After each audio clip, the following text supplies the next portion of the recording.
...20 Haziran'dan itibaren sezonumuzu başlatıyoruz yani. Mal geldikçe, çoğaldıkça artık, yani ürün çoğaldıkça ona göre biz de işi çoğaltıyoruz, yükseltiyoruz. Şu anda işin tam zamanı. Ama gelelim ki biraz işçi yönünde biraz sıkıntımız var. Yeterince mal geliyor ama mal var, yeterince mal var ama işçi yeterince yok. Mal geliyor, burada yığılıyor kalıyor. Onu yeterince zamanda tüketemiyor, üretemiyoruz yani. Onun için biraz sıkıntımız var orada. Burada biber yapıyoruz, patlıcan yapıyoruz, kuru domates var, taze fasulye var, kabak var, musakka var. Ondan sonra salça yapıyoruz, acısı var, tatlısı var. Bunları yapıyoruz, kendimiz yapıyoruz, kendi çapımızda satıyoruz yani çevremizde. Müşteri var.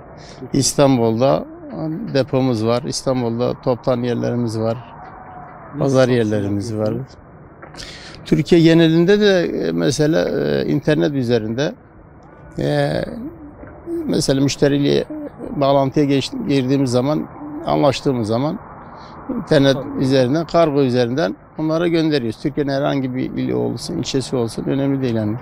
Kargo üzerinde onlara gönderiyoruz yani. Sezon ortalama her senede Haziran'ın 20'sinden başlatıyoruz. Ekim 15'ine kadar sürüyor yani. Havalar yağmur yağıncaya kadar yapıyoruz yani. Bu kurutmalığa rağbet var. Var ama bu hastalıktan dolayı yani biraz sıkıntımız vardı bu sene.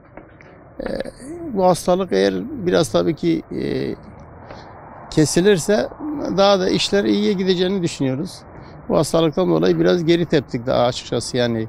Ellerimizde biraz mallarımız kaldı, oldu. İnsanlar yeterince gezemedi, tosamadı, alışverişe çıkamadı. Herkes yani esnaf olarak Türkiye geneline baktığımız zaman herkes şikayetçi. Sadece biz değil. Onunla biraz sıkıntımız var yani.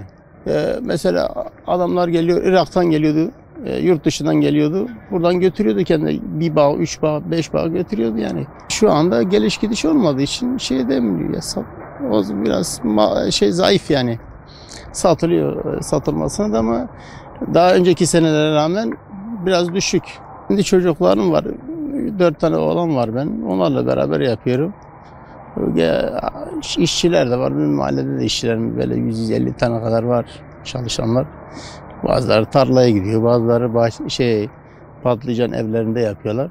Ama biber oldu mu buraya tezgaha gelmek zorundalar. Çünkü hassas bu.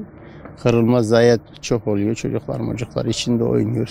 Onun için burada yapıyoruz. Göz önünde bulundurarak bu işi burada yapıyoruz yani. Sezonumuz 3-4 ay sürüyor. Yani güneş altında, 45 derecenin altında çalışmak biraz zor oluyor. Ekmek mücadelesi için çalışıyoruz, çabalıyoruz yani. Hani 4-5 kardeşiz. Yani bu iş için emek veriyoruz, çabalıyoruz. Yani uğraşımıdır, internet üzerindendir. Pazarlarda kendimiz vasıtasıyla toptan satıyoruz. Hani 45 derece altında, kavurucu sıcaklık altında çalışmak gerçekten zor yani.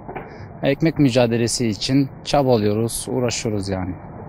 Patlıcan yapıyoruz. Patlıcan dolması. İşçilerin önüne döküp oydurtup suya katıp ondan sonra getirip tezgaha seriyoruz. Kuruduktan sonra depolara götürüyoruz. Ayrıyeten burada işçilerimiz gelip tezgahta biber oyuyorlar, diziyorlar. Ondan sonra onları da tezgaha seriyoruz. Güneşe seriyoruz yani. Ayrıyeten kabak dolması yapıyoruz. Ayrıyeten musakka, bamya çeşitleri falan yapıyoruz yani kurutma çeşitleri.